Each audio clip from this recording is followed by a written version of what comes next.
Vaig a veure si vos puc compartir pantalla per a que vegeu algunes coses que hem preparat i algunes de les dades que vos volem presentar avui. A veure, share screen.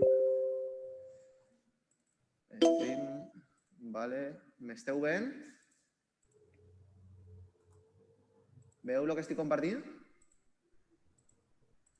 On està el... Com? Ah, en el motxilla? Vale, perfecte. Ho esteu veient? Sí. Vale. Bueno, primer que res, dir una volta més que aquestes conclusions, aquests resultats són part del treball de, bueno, en aquest cas des dels últims mesos de la regidoria de transició ecològica i dins de l'Ajuntament de Castelló també és una de les competències que recau en el negociat de gestió mediambiental, que ja he dit moltes voltes que és una unitat administrativa menuda i que per a dirigir totes les polítiques de transició ecològica i de lluita contra el canvi climàtic és probablement insuficient i per això necessitem reforçar aquesta àrea de govern. Us faig una recapitulació molt breu. El Pacte de les Alcaldies pel Clima i l'Energia se va signar en l'any 2007, el 16 de març de l'any 2007. Va ser, com dic, impulsat des de la Comissió Europea i ja se fixava l'objectiu de que les ciutats signants tenien que adquirir el compromís de reduir el 20% de les seues emissions de CO2 en un termini de 10 anys, un poc més de 10 anys. Per això també hem volgut fer aquesta roda de premsa en desembre de 2020, perquè era un poc el termini en què les entitats locals tenien que haver assolit aquest objectiu de reduir les seues emissions de CO2. En el cas de l'Ajuntament de Castelló, la signatura del Pacte de les Alcaldies pel Clima i l'Energia va ser el 23 de gener de l'any 2009. En setembre de 2010 se va remetre el primer pla d'acció per a l'energia a la mesa de seguiment del Pacte de les Alcaldies de la Comissió Europea. La Comissió Europea va respondre plantejant unes millores o esmenant aquest pla d'acció per part de l'Ajuntament de Castelló i si veu se va tardar 5 anys en refer aquest segon pla d'acció per a l'energia sostenible en l'Ajuntament de Castelló, que sí que va ser ratificat per l'oficina de seguiment del pacte i també dona mostra que més enllà de firmar el compromís, la prioritat o el pes polític que tenia aquest pacte era bastant insuficient des del nostre punt de vista. En quin punt se partia en l'inventari d'emissions de CO2 que se va fer l'any 2008? Se partia des d'una estimació. Vull ser un poc, ara després us entraré en més detall, una estimació sobre les emissions que està generant la ciutat de Castelló en aquest any. Són unes emissions estimades, com vos dic, perquè ja en el seu dia se van tindre dificultats per a fer un càlcul lo suficientment exacte, perquè no teníem dades de les emissions de la indústria, perquè no teníem el detall concret de quants desplaçaments en trànsit rodant hi havia en la ciutat de Castelló i se va aplicar una metodologia de proporció que no ens dona massa detall, massa precisió en aquesta estimació, però sabem que en una ciutat com Castelló se podrien estar generant 385.000 tones de CO2 a l'any. La reducció d'aquest 20% de tones era arribar fins a les 61.000, quasi 62.000 tones de CO2 a l'any. Com vos dic, la metodologia en la que s'ha treballat per part del negociat de medi ambient, l'últim inventari d'emissions que tenim, i és el que se remetrà a la Comissió Europea com a la conclusió del primer compromís del Pacte d'Alcaldes de la ciutat de Castelló, és l'inventari d'emissions de l'any 2018, que l'estem ara completant. Ara veureu que ens falten dades importants que ens desvirtuen un poc les conclusions, però n'hi ha algunes altres que són interessants i és un treball que, com vos dic, en aquest cas el cap del negociat de gestió mediambiental ens va presentar fa qüestió de 2 o 3 setmanes. S'han inventariat dades fonamentalment la gran quantitat de dades proveixen de la principal subministradora de gas, que és Naturgy, i d'electricitat d'Iberdrola, i després hem afegit inventaris de consums energètics que depenen de l'Ajuntament de Castelló, que sí que teníem nosaltres, que tenen que veure en colatges, que tenen que veure en flota municipal, que tenen que veure en enllumenat, que tenen que veure en dependències municipals, etc. Com vos deia, ens falta una dada important sobre el punt de partida, que és el consum energètic industrial en l'any 2008, i ens falta també una dada importantíssima que ens desvirtua bastant esta resolució de l'inventari d'emissions de CO2, que és el consum d'energia en transport en l'any 2018.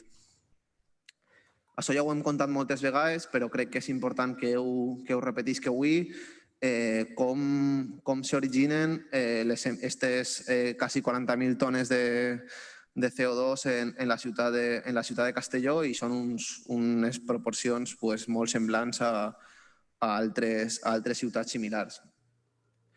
El 37% de les emissions provenen de consum energètic per al transport. Bàsicament, ja sabeu, els desplaçaments en vehicles particulars de gasoil o de gasolina, que ja sabeu que són molt contaminants i que és un dels principals reptes, transformar la nostra mobilitat. El 36% de les emissions prové del sector serveis, de l'activitat econòmica, també de l'activitat industrial, i el 27% recau en les emissions domèstiques fonamentalment per a tindre un benestar tèrmic en la llar, però també per a cuinar, també per a altres activitats domèstiques, consum energètic per a entreteniment, etc. Pràcticament, no és exactament 3/3, però estem prop dels 3/3. I aquesta dada també és important, i jo crec que és la gran reflexió i el gran repte per al futur, perquè si veu d'aquestes pràcticament 400.000 tones que s'estan generant, la diferència que n'hi ha entre l'origen, diguem, públic i l'origen privat. Si veu en aquesta gràfica del pla d'acció que vos dic de l'any 2015, a nivell municipal estem generant 12.000 tones, i són les polítiques sobre les que sí que l'Ajuntament té més facilitat per a intervindre, però la gran quantitat de tones de CO2 s'estan generant des del sector privat, i ahí és on també tenim que fer un exercici d'intervenció, de planificació en el dia a dia de la gent, que òbviament ens obliga a interferir. Aquesta crítica, diguem, liberal de que les administracions públiques no tenen que interferir en la vida privada de la gent, si no interferim en la vida privada de la gent no anem a poder descarbonitzar el nostre dia a dia i lluitar contra el canvi climàtic. Les principals fonts d'energia en la nostra ciutat, com vos podeu imaginar, fonamentalment gasolina i gasoil en el cas dels transports, i en el consum de serveis i domèstics el principal consum és d'electricitat. Ahir hem separat el que és electricitat però de font renovable, que com veieu, l'altre dia també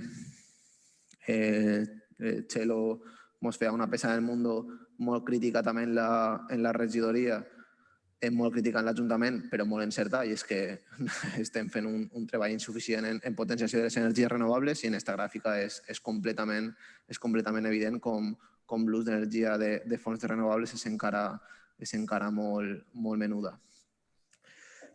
Com vos dic, en l'any 2015, en aquest pla d'acció del Pacte d'Alcaldes, que va arribar després de les esmenes de 2010 de la Comissió Europea, se van fer tota una sèrie de planificació de les polítiques públiques que se tenien que impulsar. Tot això, si vos interessa, vos lo podem passar sencer, perquè no me vaig a detindre molt, però s'estava parlant ja del tema de millorar l'eficiència de fons, millorar en l'ús tèrmic en dependències municipals, tot el tema de la substitució de l'enllumenat públic, tot el tema de comptadors, ja s'estava parlant de la necessitat de transformar la mobilitat en un pla de mobilitat sostenible, etc. La veritat és que moltes de les polítiques, el grau de compliment ha sigut alt. Després, si voleu, també lo podem passar. Estem parlant de prop de 140 accions i la pràctica totalitat s'han dut a terme. però el seu impacte sobre les emissions de CO2 no ha sigut tan òptim com el que hauria d'haver sigut. Així tenim la comparació de les dades que sí que tenim, diguem, totalment detallades entre 2008 i 2018. Ens deixem fora el tema del transport. Com ho veu així, les dades de 2018 encara no se'ns han facilitat per part de l'Agència Valenciana de l'Energia, que és qui ens facilitava aquestes dades de forma bianual, però que encara no ens han arribat. Però sí que podem veure algunes coses interessants. Podem veure que efectivament ha hagut una reducció en les emissions de CO2 derivades de l'enllumenat públic, pràcticament la meitat de les emissions, un 40% de reducció. Ha hagut una reducció de les emissions en el sector serveis, també per damunt del 20% que ens fixava el pacte d'alcaldes de l'any 8. En els edificis i els equipaments municipals ha hagut un augment del consum, també perquè n'hi ha més dependències municipals, i no hem tingut ningú estalvi en el consum energètic domèstic. La ciutat no ha crescut, però sí que s'ha generalitzat el consum de certs dispositius de refrigeració. També la temperatura dels estius està augmentant, el que provoca un major consum energètic en estiu, i com veu, no és només que no hagin assolit l'objectiu de reducció d'emissions, sinó que les emissions de consum energètic domèstic han augmentat en els últims 10 anys. Així vos he posat el mateix que antes, el que representen cadascun d'aquests sectors sobre el total d'emissions en la ciutat de Castelló. Hem complit en el que depèn de l'Ajuntament de Castelló, hem complit en nota, tot el tema de l'enllumenat compensa la pujada en dependències municipals, però en les esferes privades en el seu conjunt, com veu, no ha hagut una reducció d'emissions ni tan sols propera al 20%.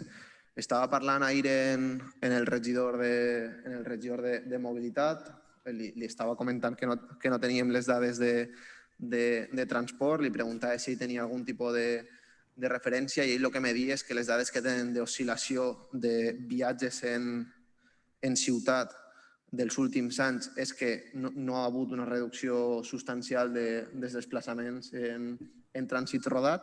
Evidentment, la flota se va modernitzant i això provoca que els cotxes generen menys contaminació, però no estem encara tampoc aconseguint que hi hagi menys cotxes en la ciutat, que seria l'objectiu.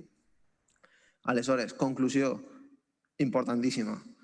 És evident que no tenim totes les dades sobre l'estimació d'emissions de CO2, no les tenim totes quantificades, però tenim més de la meitat de les emissions inventariades, i sobre el que tenim inventariat, aquestes 211.000 tones de CO2 que se van emetre l'any 2008 i que podem comparar l'any 2018, només hem reduït un 13% les emissions. Ens hem quedat lluny de reduir aquest 20% d'emissions de CO2, un objectiu al qual ens comprometia el pacte de les alcaldies fins a l'any 2020, i és evident que necessitem un impuls important a les polítiques de descarbonització de la nostra ciutat si volem situar a Castelló en la línia europea de lluita contra el canvi climàtic i en la lluita per la descarbonització de la nostra ciutat. Un tema del que també, com veieu, en el sector domèstic estem augmentant emissions de CO2. Una de les tasques que se fixava a aquest pla d'acció és el potenciar l'eficiència energètica en els edificis, potenciar l'estudi d'avaluació dels edificis, que sabeu que és algo obligatori per als edificis de més de 50 anys, però que és algo que és una patata caliente entre administracions, entre la Generalitat Valenciana i els ajuntaments, i que no s'ha potenciat massa.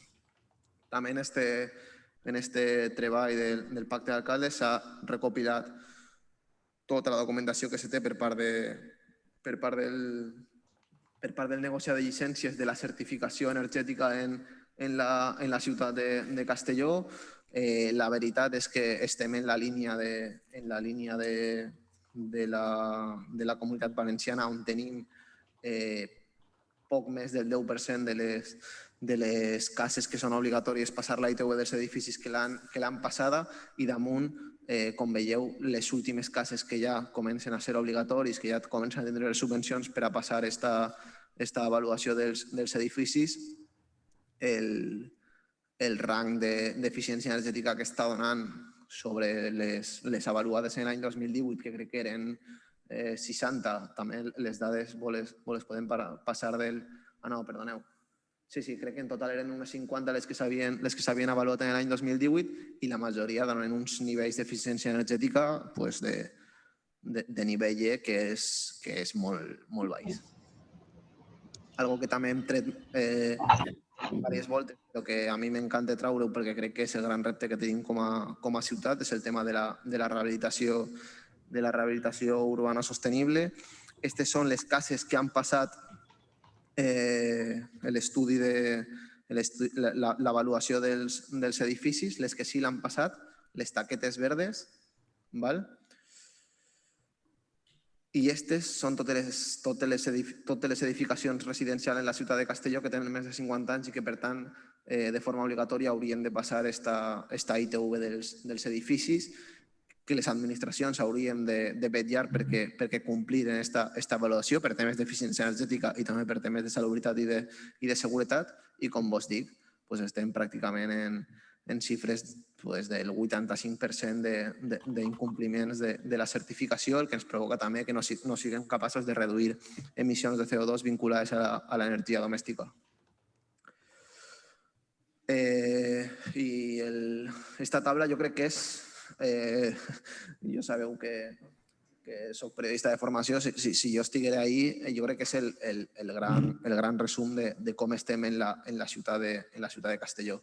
És evident que n'hi ha reducció d'emissions de CO2 en l'enllumenat públic i damunt n'hi haurà més reducció d'emissions de CO2 quan fem la inversió de substitució de tot l'enllumenat per LEDs, ens anem a estalviar prop de 1.000 tones de CO2 a l'any, però com veieu, sobre el total d'emissions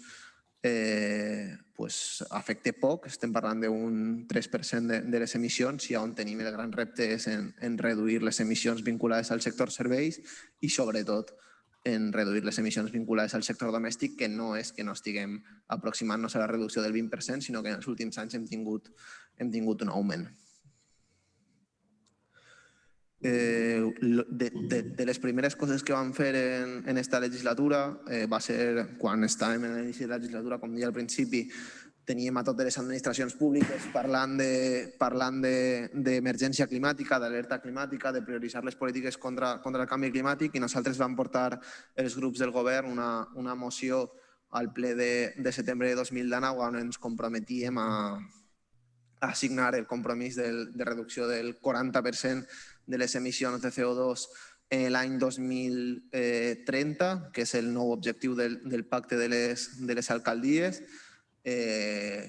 També tenim ara mateix en moltes de les subvencions que s'estan convocant per part del Ministeri de Transició Ecològica, un dels requisits ja és que tingués un pla d'acció, un PACES que se diu, aprovat per la Comissió Europea de reducció d'emissions de CO2. Encara no tenim este PACES fet. Nosaltres estem treballant per a tindre'l. De fet, tenim en el pressupost que estem negociant, tenim ja una partida per a poder tindre una assistència tècnica que ens ajuda a preparar este inventari de polítiques per a la reducció d'emissions. Ja són més de 1.000 municipis en tota la Unió Europea que han subscrit el pacte de les alcaldies per a l'any 2030. Nosaltres sabeu que estem treballant en polítiques de modernització de la ciutat. Ara tenim, de fet, estàvem fa 2 setmanes en la primera sessió de treball del grup de sostenibilitat i canvi climàtic de la redacció de l'agenda urbana per a Castelló, on també se parla de reducció d'emissions de CO2. És la senda per la que jo crec que hi ha un enorme consens social i polític sobre la que hem de caminar. I després d'aquest inventari d'emissions de l'any 2018, que tot i que incomplet perquè ens falta la part de transport, ens diu que la ciutat de Castelló hem de continuar caminant i hem d'accelerar el pas perquè no estem complint amb els objectius marcats per la Unió Europea, que també se materialitzen en la nova directiva d'emissions, en la llei de canvi climàtic a nivell estatal, etc.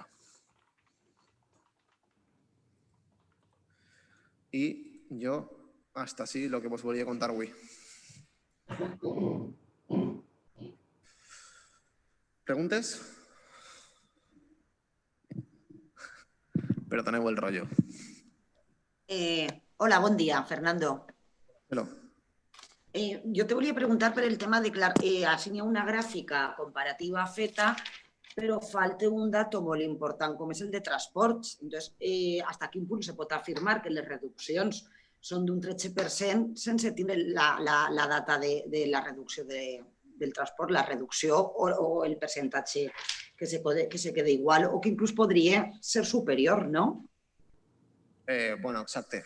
A nivell de conclusió, la veritat és que este 13% que jo dic de reducció d'emissions podria tindre una variabilitat de 3, 4, 5 punts, no molt més, perquè com vos dic, no ha hagut una disminució substancial del nivell de desplaçaments diaris en la ciutat des de l'any 2010 a l'any 2020 i, per tant, la conclusió de que no hem arribat a reduir aquest 20% d'emissions en les que ens vam comprometre, diguem que més o menys sí que podria ser certera, independentment de que potser no hem reduït el 13% i hem reduït el 12% o hem reduït el 15%. I aquest marge és evident que aquest marge d'error existeix i per això diguem que metodològicament vos ho hem dit, vos hem dit que no tenim les dades de transport, però sí que podem concloure que tenim un problema i és que el consum energètic municipal l'estem pal·liant, el nivell de consum energètic de serveis i activitat econòmica està disminuint, tot i que no al ritme suficient. El consum energètic domèstic no és que no l'estiguem reduint al ritme que ens vam fixar, sinó que no l'estem reduint.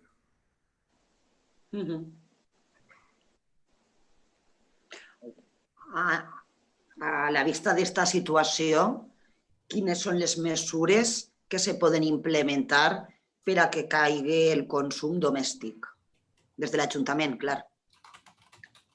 Bueno, diguem que jo ara te faig reflexions generals, però diguem que aquest pla d'acció és el següent pas i d'alguna forma nosaltres el que volíem quan vam parlar d'esta roda, de convocar aquesta roda de premsa és recordar-vos que l'Ajuntament de Castelló va firmar en el seu dia el pacte d'alcaldes, que no n'hem parlat molt, per almenys aquest any i mig no n'hem parlat molt, i que no hem complit els objectius que ens vam fixar. Al final, diguem que quines són les mesures per a reduir les emissions? Per ajudar a reduir. Al parc residencial, millorar l'eficiència energètica, l'energia més barata és la que no se consumeix i això significa millorar les envolvents tèrmiques, millorar dinàmiques d'arquitectura bioclimàtica, de refrigeració, etc. I segona pota fonamental, el que estàvem parlant tu i jo l'altre dia, Txelo, que és el tema de l'autoconsum energètic. Tenim ara ja per fi una ferramenta jurídica potent, que és el tema de les comunitats energètiques locals, que permeten a les comunitats de propietaris autoabastir-se i fins i tot comercialitzar el seu excedent energètic. Bé, armem això de polítiques públiques per a que s'incentive i per a que tingui més èxit en la ciutat.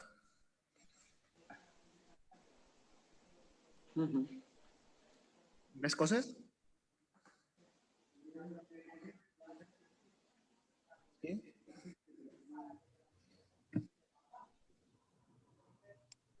Vale. Yo traslado una pregunta de Roger. Espera. Vale, se me escucha, ¿no? Sí. Le he trasladado una pregunta de Roger que ha hecho por el chat. A ver, concretamente sobre el aumento del consumo doméstico, pregunta si hay alguna causa más concreta. Tiene en cuenta que de las 87.000 viviendas de la ciudad, un 16% están vacías y que imagina que son más que las que había vacías en 2008. Pregunta después si es posible que haya una falta de concienciación social. Espera, me puse en silencio. Espera.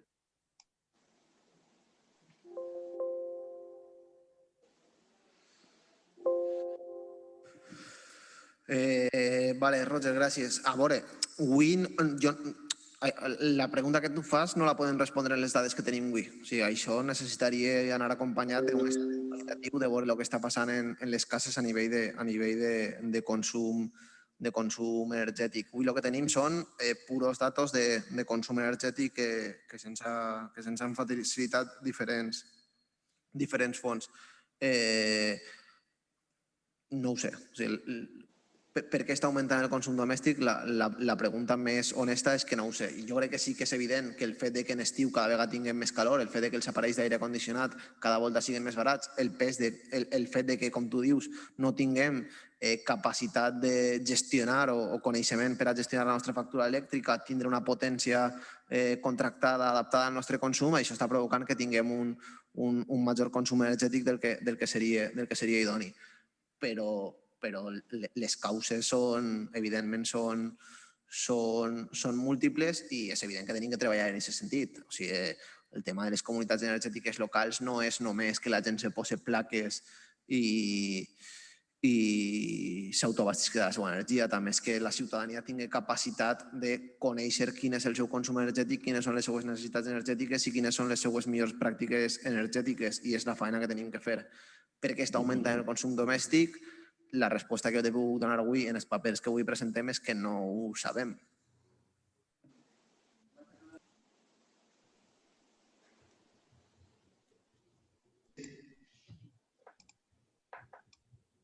Un segon.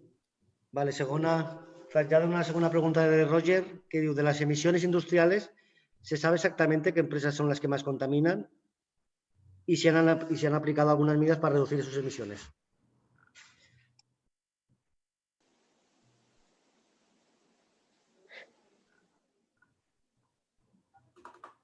Bueno, Roger, les que més contaminen és evident que les sabem perquè són les que estan en el mercat de comercialització d'emissions de CO2 i són les que tenen llicències ambientals aprovades i sí, clar, tenim una estimació de lo que estan emetent que te podem facilitar, que ja vam presentar en el seu dia i que si vols ara després ho busquem i te ho passem.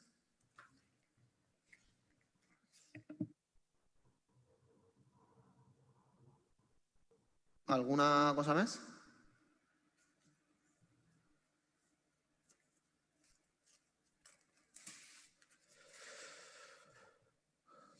Vale, pues moltes gràcies a totes i a tots per haver vingut i, com sempre, mos continuem veient. Moltes gràcies. Un abraç. Adéu.